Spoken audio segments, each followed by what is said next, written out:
OMG. In fact, I'd go further. OMFG. The postman's been. I mean, he's gone now. I didn't keep him prisoner. I'm not doing that again.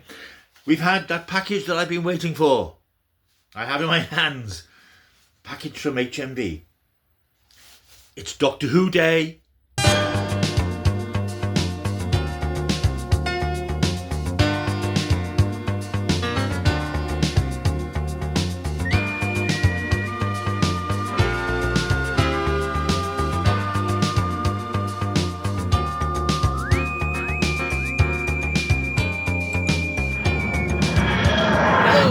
To my world of stuff. My name is Paul Mount. Yes, it's here. It's arrived at last. It was available for pre-order a couple of months ago and I pre-ordered it and it's arrived today. Problem with pre-ordering the Doctor Who Blu-Ray box sets is I can never remember where I've ordered the previous ones from and which retailers get them out early. This was ordered from HMV and it was actually in the post I think last Wednesday, or they sent it out on Wednesday. I was sort of hoping it might arrive on the weekend so I could get a bit of a head start and get an unboxing and a review up as quickly as possible. But it's arrived today, Monday, about lunchtime. I'm happy it's here. I know that a lot of people have had it already and you've probably seen more unboxings of a Doctor Who Blu-ray set than you ever thought you ever really needed. But it's not going to stop me doing it, so there. Because this is Doctor Who Season 7 from the classic series on Blu-ray. And I think it's fair to say that I'm probably unreasonably excited for this box set for a man of my age. This is my favourite series of Doctor Who, Season 7, Jon Pertwee's first season, that run of 4 earthbound, gritty, realistic science fiction stories with their roots deep in the old Quatermass serials of the 50s. Doctor Who comes down to earth with a bang and it's never been better. And I've been waiting for this Blu-ray set for a very long time and I've endured and enjoyed the box sets from the latter part of Doctor Who's time on terrestrial TV originally. Those slightly ropey Colin Baker and Sylvester McCoy seasons, which don't do a lot for me creatively, but the special features are always worth the price of admission. But this is going to be a doozy. So let's stop messing around, let's stop yapping, let's open the damn thing. So here it is in its dirty box. And I am now going to take it out of its dirty box and display it for your delectation. Now, as I said, some people have had this already, some people have had review copies, and some people just had early deliveries. Still lucky to draw who you order it from. But here it is, Doctor Who Season 7. Jon Pertwee's debut run as the Doctor in all its glory in a lovely, big, chunky box. Very pleased to get this. And there are no dings or bumps on it. Sometimes you get a little mark on the corner, which isn't really a big deal. Not going to lose any sleep over it, but it's nice to get it in pristine order. So there it is. Jon Pertwee as the third Doctor. Doctor Who goes into colour, emerges from its crisis at the end of the 60s when it sailed very close to cancellation. But a new Doctor, colour, new special effects, new stories. What more? What better Doctor Who can you have? So let's get this bad boy open and see exactly what we've got. Well, let's look at the cover first of all. We've got Jon Pertwee there as the Doctor. In fact, I will take this off because it's annoying me. We'll take off the cellophane. And as ever, apologies for my terrible camera work doing these unboxings because half of it happens off screen. A bit like life, I suppose. Well, there we are. There it is. Right, let's get rid of that pesky cellophane paper. There it is then. Okay, Season 7 in all its beauty. And there it is in its J card, which I shall carefully remove. Again, I know it can't be said often enough, as Doctor Who fans, we are spoilt by the quality of material that we get in terms of classic Doctor Who. It's really treated with care and reverence, and it does feel as if no stone is left unturned in presenting these stories the best they've ever looked, with fantastic supporting features. The cover there depicts Jon Pertwee pre-Bouffants in 1970, with the usual Lee binding image of the Doctor and his adversaries from the season. 4 stories. We've got the Autons from Spearhead from Space, Silurians, who weren't really adversaries. They were the rightful owners of the Earth, and they just happened to come in conflict with humanity. The Ambassadors of Death, or one of the Ambassadors of Death, and the Primord from my favourite Doctor Who serial of all time, Inferno. On the side there, we get the usual Doctor Who logo. I see they're still maintaining the Chris Chibnall era logo. I think fans would be in uproar if it was changed again now, halfway through the run. The collection. And on the back we have, slightly ironically, an image of the TARDIS hurtling through space, which is the one thing it doesn't do in this season because it's Earthbound. I suppose you could argue that depicts the TARDIS hurtling to Earth, having been sent from Gallifrey with the regenerating Doctor aboard, but we don't really see much of the TARDIS in this season. But of course, it's such an iconic image associated with Doctor Who, it's always going to feature someone. So there we are, let's open this bad boy up. And there it is, there's the set. Again, camera work is terrible, but I never said I was Steven Spielberg. So there it is, glorious 7-disc set, I think it is. As usual, we've got the interior booklet housed in this very nice, very smart velcroed fasten thing. Nice image there of the Doctor tumbling out of the TARDIS at the beginning of Spearhead from Space. And we can pull that off and the image is still there. There we have really nice, I mean the artwork is terrific. It really is great artwork, beautifully done. Of the team from this particular season, of course, we have the Doctor there in the middle. We have the reliable Brigadier Lethbridge Stewart, who of course becomes a regular in the show from this story, and Liz Shaw, the one-season companion, the scientist who was deemed to be a little bit too bright for her own good, so she didn't come back for a second season. But there was no biggie because Caroline John, the actress, was pregnant anyway and wouldn't have been able to come back, so it all worked out in the end. On either side, we get Silurians. We open that up, we get the usual pamphlet about various other bits of Doctor Who merchandise. We get the booklets. Before I open the booklet, look at this image. This is an unusual image. Normally these sets have really nice images of the TARDIS interior from that particular era of Doctor Who. And of course, this series, we don't really see the TARDIS interior because the TARDIS is earthbound, but we do see the TARDIS in some sort of laboratory where there's, I'm not sure if this is supposed to represent elements of the individual stories, but there are certainly parts of the TARDIS. I think that's the thing that used to be above the TARDIS console in the early days, whether it's supposed to be the TARDIS in Unit Laboratory, because of course in Inferno the Doctor somehow drags the console out of the TARDIS and works on it in the laboratory, and whether this is supposed to represent that sort of ethos, that sort of idea. But it looks very nice. It has a sort of a Wellesian look about it, the TARDIS, this high-tech piece of equipment with a TV and bits and bobs, bookcase and globes and so on. It looks really nice. Nice image. The booklet itself then, I won't go into too much detail because I don't want to spoil it for you. But again, it's got that image of the Doctor and his companions. I think you can call them companions, surrounded by Silurians, and you open it up. Usual format, article about where Doctor Who is at this point. I've always liked this publicity. A photograph of Pertwee surrounded by creatures, a Silurian, an ambassador, and a Yeti, which was just dragged out of mothballs for the photo, I think. And as usual, it follows the format of going through each of the individual stories, bit of background about them. Photographs, new artwork. That's a nice piece of artwork. Some of this artwork is so good it looks photographic standard. It's excellent. And then we go through, that's a really unusual image of John Pertwee in motion. Channing from the Spearhead from Space. Then we go into the Silurians. And again, the format again is beautiful pieces of artwork. Nicely reproduced on glossy paper. And information about all the stories. As I said, I'm not going to go through it all because I don't want to spoil it for you, because you're going to get this, aren't you? That's a great image from Inferno. As I said, one of my favourite stories. I'd quite like that as a poster. Yes, I know I'm too old for posters. What the hell? Yeah, really nice booklet that slots back into place there. I'll put that in with it, and seals out very nicely with its Velcro. And then you get the discs, of course. Disc 1 is Spearhead from Space. Now, Spearhead, of course, come out on Blu-ray before it came out as a single Blu-ray a few years back, because being the only Doctor Who story shot on film, it was quite easy to sort of remaster it and put it out on high definition. I believe they've improved even the quality of that, so that's going to be quite a thing to see. And I've probably seen that story more than any other classic Doctor Who story, because I can remember being old enough, watching it in 1970, and being stunned by how different it looked and how glossy.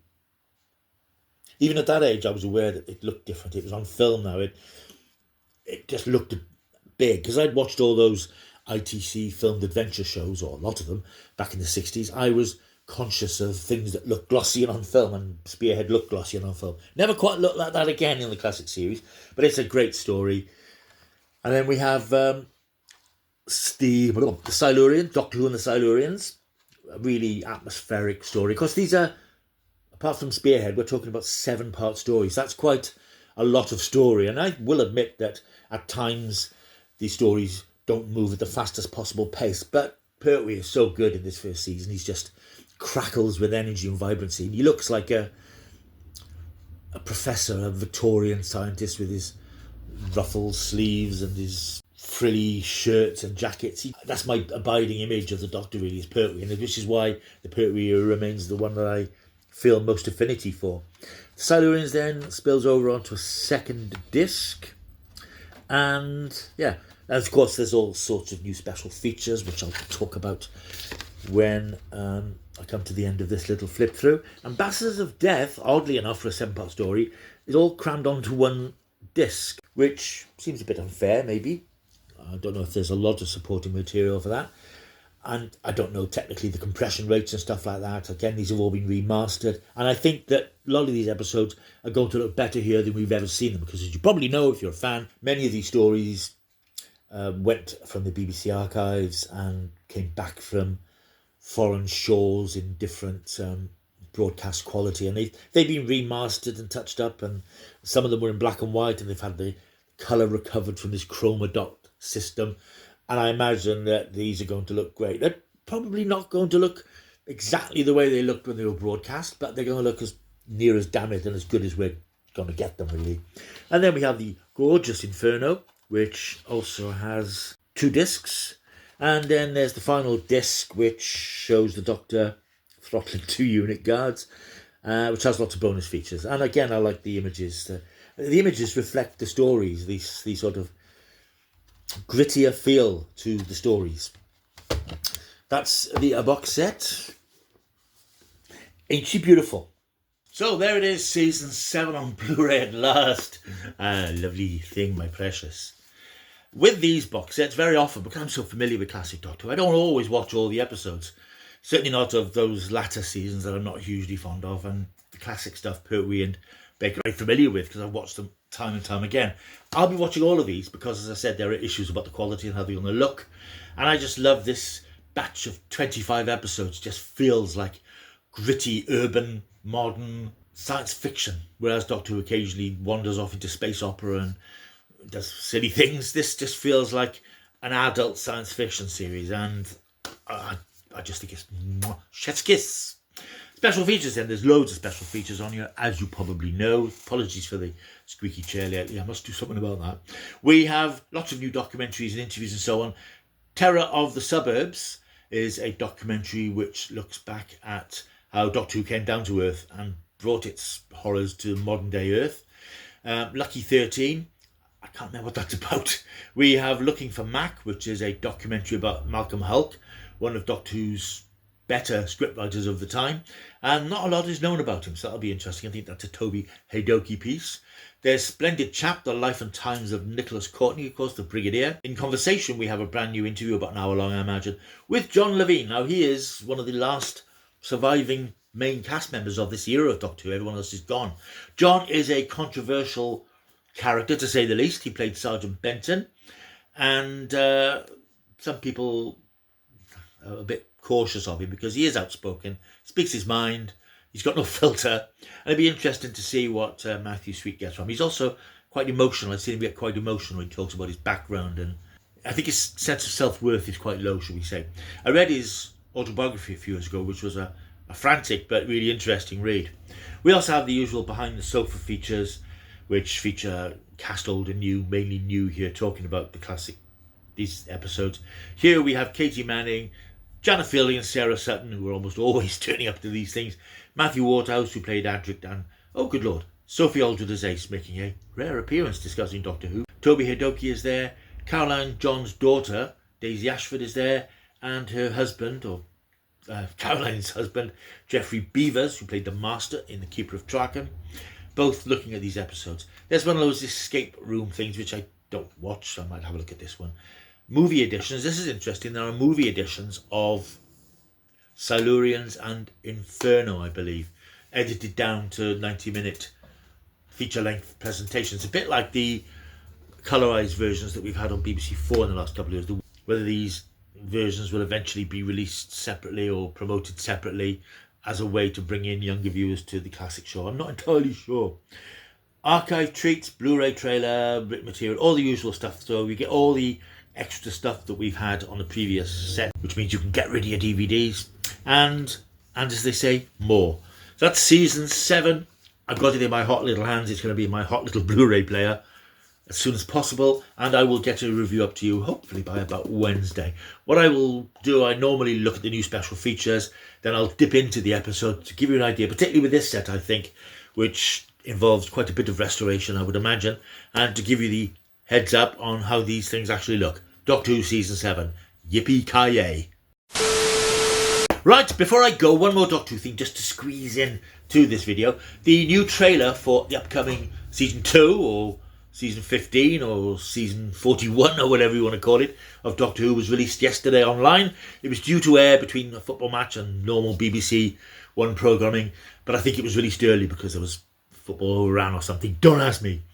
The trailer is terrific. It's a really good trailer. We saw at the end of the Christmas special, which we shall speak no more of, a short trailer for the new season, which looked promising. This looks even better. This looks terrific. I will say, my initial observations are that it looks quite dark. It looks less frivolous than perhaps some of the last season. And it looks darker, which I know a lot of Doctor Who fans, Doctor Who should be dark. Well, you know, if it's a good story, it can be anything. But it looks intense. It looks big. Now, I will say, and again, one of my criticisms of the last series was, where's this Disney money then? I don't see anything here that the BBC couldn't have done. There was no huge scale. The last couple of episodes were a bit bigger in terms of effects, but it didn't strike me as any bigger than what we had in the Jodie Whittaker era, which had some really spectacular, beautifully filmed episodes. This new season trailer looks big. There's big stuff going on, big effect scenes, big crowd scenes.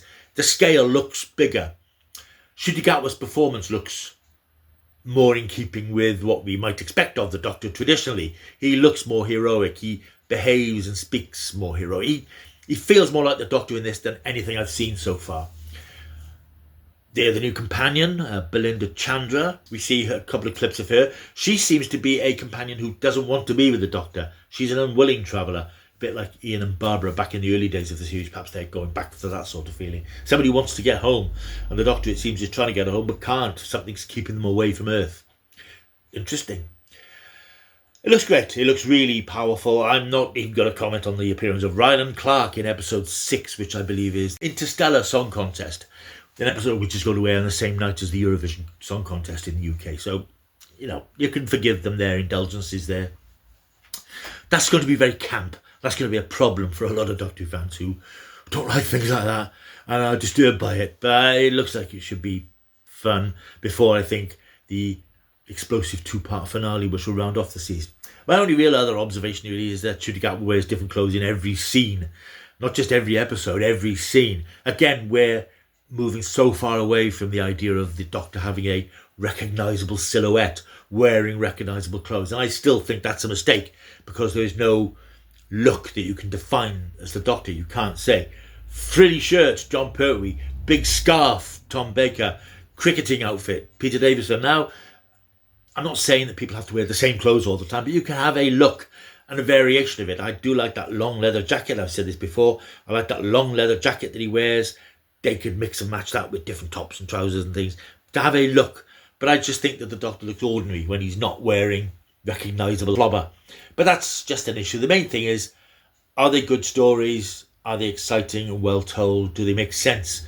And it's a very promising trailer. So I'm very much looking forward to season 2, 15, 41, whatever you want to call it, which airs from the 12th of April on iPlayer. First episode on iPlayer at 8 o'clock, and then it will be screened sometime after 6 o'clock on Saturday evening. Good times. Right, thank you for watching. I hope you've enjoyed this video. If you have, like and subscribe. Click that button that says subscribe. Like, leave a comment down below. Don't forget, if you fancy one of these beautiful t-shirts, there is also a link for you in the description. You can nip over and purchase if you feel you want to. You don't have to. A Keep Taking the Stuff t-shirt. They are not off the shelf. They are made to order. And it can be winging its way to you very, very soon. But you don't have to buy it. Just watch the channel, like and subscribe, and do all that sort of caper. Whew, right, I will see you soon. Until I do, keep taking the stuff.